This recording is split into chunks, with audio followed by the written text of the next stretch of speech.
Hello दोस्तों, कैसे आप लोग? उम्मीद करते अच्छे होंगे। देखिए, आज के वीडियो में हम देखने वाले हैं, देखिए एसके झा के जो बुक आया हुआ है रेलवे के लिए, ब्रह्मास्त्र बुक, उसका आज हम चैप्टर नंबर 5 देखेंगे। देखिए, इस वीडियो से पहले अब तक हम 4 वीडियो कंप्लीट कर दिए हैं, जिसमें 4 टॉपिक कंप्लीट हो चुका है। आज इसका हम 5वां टॉपिक देखेंगे, न्यूटन के गति नियम और घर्षण के बारे में। अगर आपने इससे पहले का वीडियो नहीं देखे हैं तो प्लेलिस्ट में जाके सभी वीडियो को देख सकते हैं। देखिए, अगर आप इस संपूर्ण बुक का पीडीएफ लेना चाहते हैं बिल्कुल फ्री ऑफ कॉस्ट में, तो आप हमारे टेलीग्राम ग्रुप को ज्वाइन कर लीजिए। पीडीएफ वहाँ पे आपको बिल्कुल फ्री ऑफ कॉस्ट में मिल जाएगा। इससे पहले अभी तक 4 चैप्टर का पीडीएफ टेलीग्राम ग्रुप में पिन कर दिया, आप वहाँ से जाके डाउनलोड करके पूरा डिटेल सोल्यूशन इसका देख सकते हैं। तो चलिए बिना किसी देर के आज के सेशन का पहला क्वेश्चन हम शुरू करते हैं। देखिए, आपसे रिक्वेस्ट है कि आप वीडियो को एक बार लास्ट तक जरूर देखिएगा। तो पहला प्रश्न में दिया हुआ है, गति का पहला समीकरण किसके बीच संबंध दर्शाता है? गति का जो है पहला समीकरण किसके बीच संबंध दर्शाता है? तो इसका आंसर हो जाएगा आपको ऑप्शन नंबर बी, वेग और समय को। क्या हो जाएगा? वेग और समय हो जाएंगे। देखिए, इस चैप्टर में जो है टोटल 109 प्रश्न दिया हुआ है। हम इस चैप्टर को जो है 2 वीडियो में कंप्लीट करेंगे। तो ये हमारा आज का पहला वीडियो है। तो इस सेट का अगला प्रश्न में देखिए, एक पिंड विराम अवस्था से 2 मीटर प्रति सेकेंड स्क्वायर के एक समान त्वरण से चलना शुरू करता है तो 2 सेकेंड में पिंड का तय की गई दूरी कितना होगा? इसका आंसर हो जाएगा आपको ऑप्शन नंबर सी, 4 मीटर हो जाएगा। कितना हो जाएगा? 4 मीटर। अगला प्रश्न है, निम्न में से कौन से भौतिकविदों ने उत्प्लावक बल के अस्तित्व की व्याख्या की थी? इसका आंसर हो जाएगा ऑप्शन नंबर ए, आर्किमिडीज ने किया था। किसने? आर्किमिडीज। देखिए, सभी प्रश्न एग्जाम की दृष्टि से काफी महत्वपूर्ण है, आप वीडियो को एक बार लास्ट तक जरूर देखिए। अगला प्रश्न, पानी पर तैरती वस्तु का आभासी भार क्या होता है? इसका आंसर हो जाएगा आपको ऑप्शन नंबर ए, 0 होता है। पानी पर तैरती वस्तु का आभासी भार जो है 0 होता है। अगला प्रश्न, जब किसी पिंड को किसी द्रव में पूर्णतः या आंशिक रूप से डुबाया जाता है तब यह पिंड विस्थापित द्रव के भार के बराबर एक उत्क्षेप बल का अनुभव करता है। इसे किस सिद्धांत के रूप में जाना जाता है? तो इसका आंसर हो जाएगा आपको ऑप्शन नंबर बी, आर्किमिडीज के सिद्धांत हो जाएगा। अगला प्रश्न है, एक टैंक को एक समान क्षैतिज त्वरण से एक द्रव द्वारा आंशिक रूप से भरा गया। निम्नलिखित में से एक टैंक में द्रव की सतह के लिए कौन सा कथन सत्य है? यानी 5 नंबर देखिए, कुछ कथन दिया हुआ, उसमें से बोल रहा है सत्य कथन को चुनने के लिए। इसका आंसर हो जाएगा आपको ऑप्शन नंबर ए, बिल्कुल करेक्ट हो जाएगा। यानी कि द्रव की सतह गति की दिशा में गिरता है और टैंक के पीछे की ओर उड़ता है। ऑप्शन नंबर ए इसका बिल्कुल करेक्ट हो जाएगा। अगला प्रश्न है, जब एक बंदूक से गोली चलाई जाती है तो बंदूक पीछे की ओर धकेलती है। यह उदाहरण न्यूटन के कौन से नियम को दर्शाता है? इसका आंसर हो जाएगा आपको ऑप्शन नंबर सी हो जाएगा, न्यूटन गति के तीसरा नियम को यह दर्शाता है। कौन सी नियम? न्यूटन की गति के तीसरा नियम को यह दर्शाते हैं। अगला प्रश्न देखते हैं, प्रश्न संख्या 6 नंबर, न्यूटन की गति के तीसरे नियम अनुसार क्या होगा? इसका आंसर ऑप्शन नंबर सी हो जाएगा, यानी कि प्रत्येक क्रिया के बराबर और विपरीत प्रतिक्रिया होती है। ये हो जाएगा न्यूटन गति के तीसरे नियम के अनुसार। अगला प्रश्न देखते हैं, जब एक नाविक आगे की दिशा में कूदता है तब नाव पीछे की ओर तरफ हट जाती है। यह उदाहरण न्यूटन गति के कौन से नियम को दर्शाता है? ये हो जाएगा आपको न्यूटन गति के तीसरा नियम, यानी ऑप्शन नंबर सी बिल्कुल करेक्ट हो जाएगा। अगला प्रश्न देखते हैं, प्रश्न संख्या 7 नंबर, एक बिजली के पंखे को स्थिर नाव पर रखा गया और इसके साथ हवा को नाव की पाल पर छोड़ा जाता है। निम्नलिखित में से कौन सा कथन बिल्कुल सही है? तो इसका आंसर ऑप्शन नंबर डी हो जाएगा, नाव पहले की तरह स्थिर रहेगी। अगला प्रश्न देखते हैं 8 नंबर का, यदि पृथ्वी पर आपका वजन 38 किलो है तो बुध ग्रह पर आपका वजन कितना हो जाएगा? इसका आंसर हो जाएगा आपको ऑप्शन नंबर डी, 14.44 किलोग्राम हो जाएगा। इसको कैसे निकालेंगे? 38 गुना 38/100 कीजिएगा तो इतना आ जाएगा, 38 गुना 38/100। निम्न में से कौन सा कथन औसत है? इनमें से कौन सा कथन है जो औसत दिया हुआ है? ये देखिए ऑप्शन नंबर ए हो जाएगा, जी का मान चंद्रमा पर पृथ्वी और उसके मान के समान होता है। ये कथन बिल्कुल गलत है। इसका आंसर ऑप्शन नंबर ए बिल्कुल करेक्ट हो जाएगा। अगला प्रश्न देखते हैं, प्रश्न संख्या 10 नंबर। 10 नंबर में देखिए दिया हुआ है, एक ग्रह की त्रिज्या और द्रव्यमान पृथ्वी की त्रिज्या और द्रव्यमान के आधे हैं। इस ग्रह पर जी का मान क्या होगा? इसका आंसर ऑप्शन नंबर सी हो जाएगा आपको 19.6 मीटर पर सेकेंड स्क्वायर हो जाएगा। अगला प्रश्न है, बल के समीकरण में F किसके बराबर होता है? तो F बराबर होता है आपको m है। तो इसका आंसर क्या हो जाएगा? ऑप्शन नंबर सी बिल्कुल करेक्ट हो जाएगा। अगला प्रश्न है, बल आघूर्ण के लिए कौन सा कथन सत्य है? इसका आंसर ऑप्शन नंबर डी हो जाएगा, यह एक सदिश राशि, ये भी सही है। इसका ऐसा मात्रक न्यूटन मीटर होता है, ये भी सही है। बल आघूर्ण बराबर बल गुना आघूर्ण भुजा होता है। तो इसका आंसर ऑप्शन नंबर डी बिल्कुल करेक्ट हो जाएगा। अगला प्रश्न है 11 नंबर, जब 8 केजी द्रव्यमान की किसी वस्तु पर कोई सतत बल 2 सेकंड तक कार्य करता है तो वस्तु के वेग में 4 मीटर पर सेकंड से 9 मीटर पर सेकंड तक बढ़ता है, तो लगाए गए बल का परिमाण क्या होगा? इसके आंसर ऑप्शन नंबर सी हो जाएगा, आपको 20 न्यूटन हो जाएगा। देखिए आप जो है सभी न्यूमेरिकल सवाल को आप PDF डाउनलोड करके वहाँ पे डिटेल से देख सकते हैं। अगला प्रश्न 12 नंबर, गति का द्वितीय नियम दर्शाता है किस चीज़ को? तो इसके आंसर ऑप्शन नंबर डी हो जाएगा, आपको किसी वस्तु की गति में परिवर्तन की दर शुद्ध बल की दिशा में वस्तु पर लगाए गए शुद्ध बल के अनुपातिक होता है। इसका आंसर ऑप्शन नंबर डी बिल्कुल करेक्ट हो जाएगा। अगला प्रश्न है 13 नंबर। 13 नंबर देखिए ये भी न्यूमेरिकल है, आप लोग इसको PDF डाउनलोड करके वहाँ से जरूर बना लीजिए। इसका आंसर ऑप्शन नंबर ए बिल्कुल करेक्ट हो जाएगा, यानी कि 720 मीटर। अगला प्रश्न है 14 नंबर, ये भी देखिए न्यूमेरिकल का सवाल है। आप जितने भी न्यूमेरिकल हैं आपसे रिक्वेस्ट है कि आप PDF डाउनलोड करके जरूर न्यूमेरिकल को बना लीजिएगा। इसका आंसर ऑप्शन नंबर बी हो जाएगा, आपको 1960 मीटर हो जाएगा। 15 नंबर, इसका आंसर ऑप्शन नंबर बी हो जाएगा, 24.5 मीटर हो जाएंगे। अगला है 16 नंबर, इसका आंसर ऑप्शन नंबर बी हो जाएगा, आपको 35 मीटर हो जाएंगे। देखिए यह सभी सवाल जो है रेलवे के प्रीवियस ईयर प्रश्न में पूछा गया है और या तो NCERT पे आधारित थे। अगला प्रश्न, कारों में ब्रेकिंग पैड डैश के गुण का उपयोग किया जाता है? इसका आंसर हो जाएगा आपको ऑप्शन नंबर बी हो जाएगा, घर्षण का सकारात्मक प्रभाव हो जाएगा, घर्षण का सकारात्मक प्रभाव का। अगला प्रश्न, यदि किसी गतिमान वस्तु पर कोई बल आरोपित नहीं है तो यह किसके कारण से रुक जाएगी? इसका आंसर ऑप्शन नंबर सी हो जाएगा, आपको घर्षण के कारण से। किसके? घर्षण के कारण से है जो यह क्या हो जाएगा? रुक जाएगा।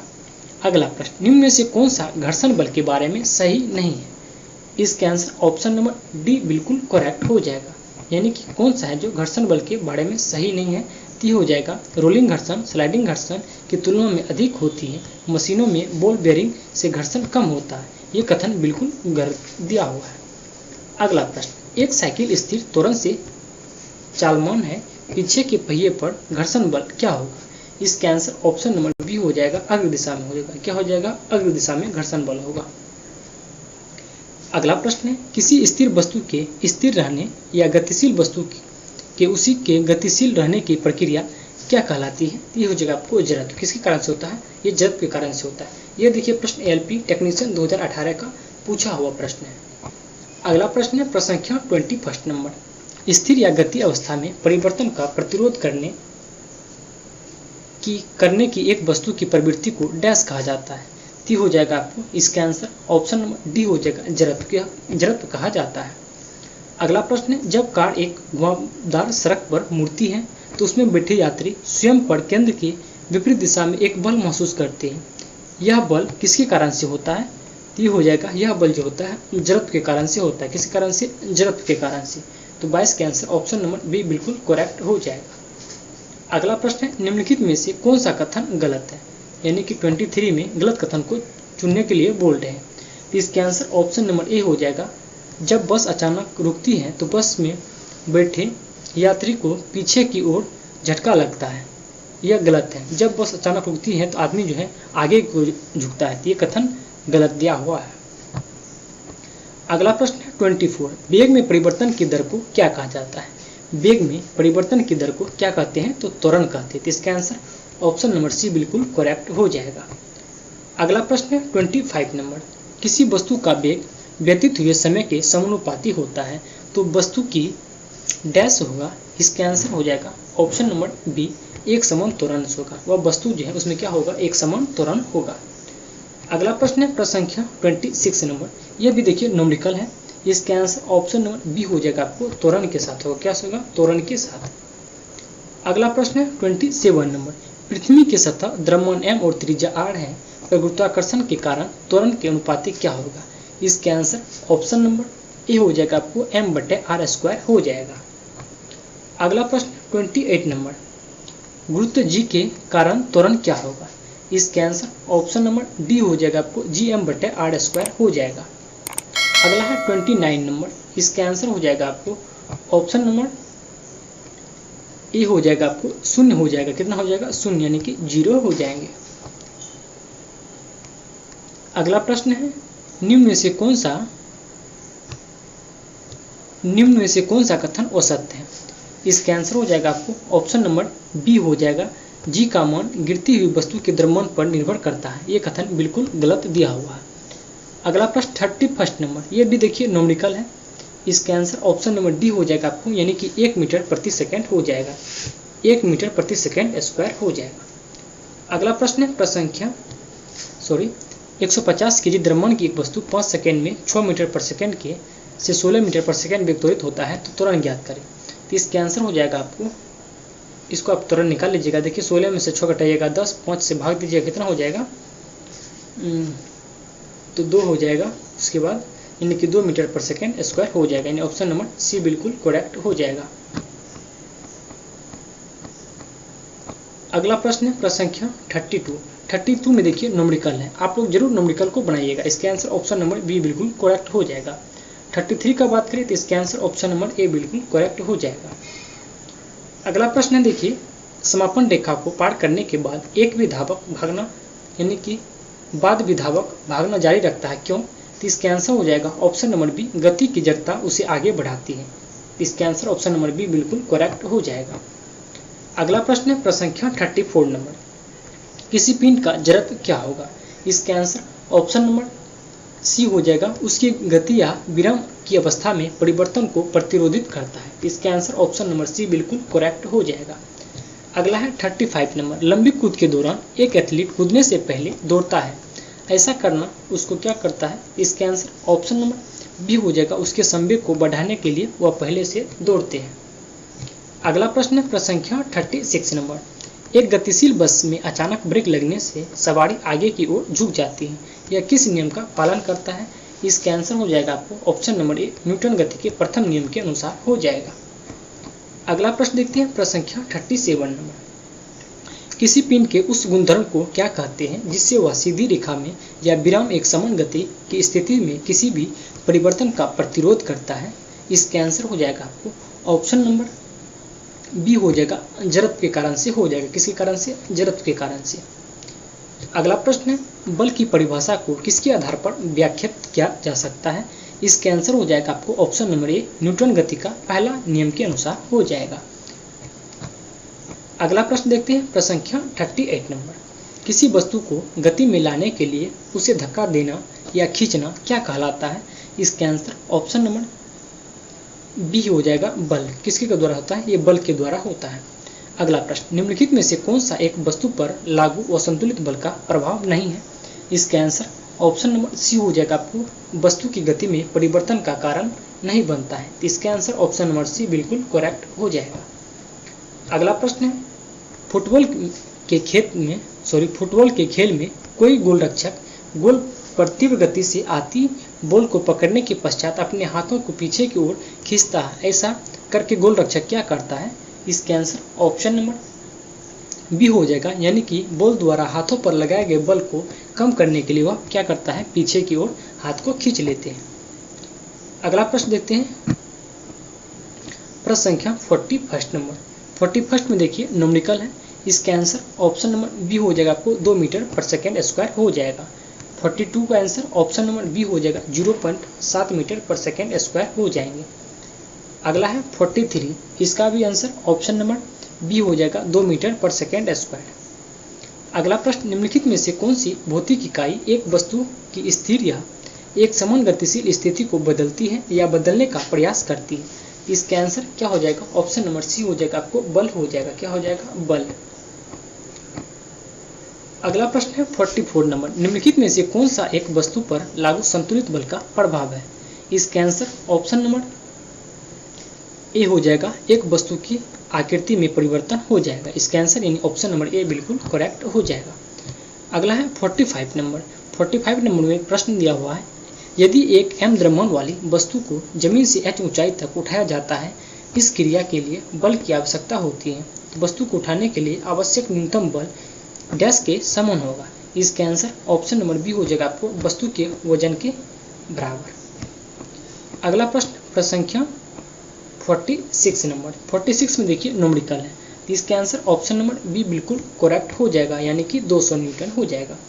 47 में न्यूमेरिकल है, इसका आंसर ऑप्शन नंबर डी हो जाएगा, आपको 5 × 10⁻³ न्यूटन हो जाएगा। 48 की बात करें, इसका आंसर ऑप्शन नंबर डी यानी कि 5 न्यूटन हो जाएंगे। अगला प्रश्न है, मुक्त रूप से गति करने में सक्षम 10 केजी द्रव्यमान की एक वस्तु जब 10 न्यूटन का बल लगाया जाता है, तो इनमें से कौन सा नियम लागू होगा? इसका आंसर हो जाएगा ऑप्शन नंबर सी, निकाय 1 मीटर/सेकंड त्वरण से गति करेगा। इसका आंसर ऑप्शन नंबर सी बिल्कुल करेक्ट हो जाएगा। अगला प्रश्न है 49 नंबर। यदि 25 किलोग्राम द्रव्यमान की वस्तु, ये भी देखिए न्यूमेरिकल का प्रश्न है, तो इसका आंसर ऑप्शन नंबर बी हो जाएगा, 3 मीटर/सेकंड² के साथ त्वरण उत्पन्न करेगा। देखिए आज के वीडियो का हम लास्ट प्रश्न देख रहे हैं। इस प्रश्न में दिया हुआ है, कोई यात्री किसी गतिमान रेलगाड़ी में एक सिक्का उछालता है जो उसके पीछे गिरता है, तो इसका अर्थ है कि रेलगाड़ी की गति जो है, रेलगाड़ी की गति त्वरण में है, यानी त्वरण के साथ रहेगा तो सिक्का उसके पीछे गिरेगा। तो इसका आंसर ऑप्शन नंबर ए बिल्कुल करेक्ट हो जाएगा। देखिए इस चैप्टर में जो है टोटल 100 से ज़्यादा प्रश्न हैं। हम इस वीडियो में 50 प्रश्न देखे हैं, अगले वीडियो में हम 51 से देखेंगे। उम्मीद करते हैं वीडियो आपको पसंद आया होगी। अगर वीडियो अच्छा लगे तो आपसे रिक्वेस्ट है, वीडियो को लाइक कीजिए और अपने दोस्तों के बीच शेयर कीजिए। मिलते हैं अगले वीडियो में, तब के लिए धन्यवाद।